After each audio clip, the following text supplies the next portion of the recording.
सब चलावेलू सब कहो पलाई भयावेलू बालू रानी दूधू गोवा सब चलावेलू सब कहो पलाई भयावेलू दुनु प्रोफाइल पर तोहरे फोटो एगो शादी के एगो कुआरी के सुना एगो नंबर यार के तो एगो नंबर भतार के एगो नंबर यार के तो एगो नंबर भतार के बुझला और तनी तनी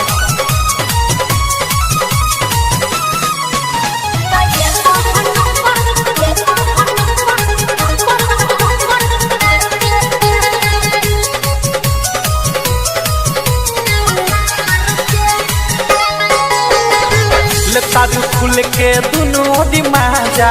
यही से मन तोहर रहता ताजा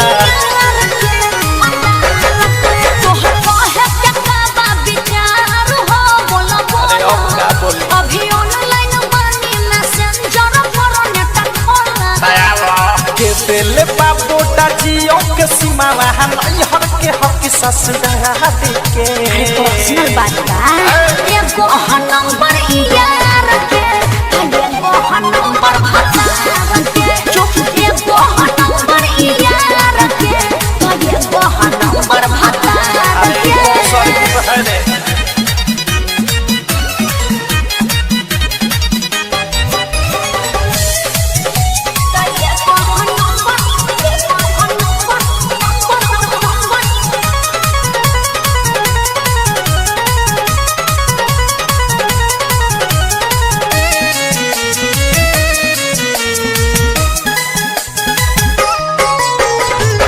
के मोबाइल में दूगो कनेक्शन देखी तो पियारा कर दिए टेक्शन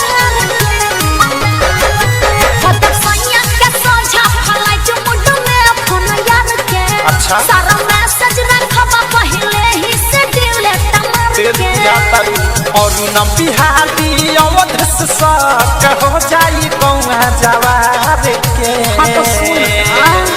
एगो नंबर यार के एगो नंबर भतार के एगो नंबर यार के एगो नंबर भतार के गोवा सब चलावेलू सब कहो पलाई भयावेलू दुनु प्रोफाइल पर तोहरे फोटो एगो शादी के एगो कुआरी के सुना एगो नंबर यार के एगो नंबर भतार के एगो नंबर यार के एगो नंबर भतार के बुझला मैनेज के कमाल बा हमरो के मैनेज काला।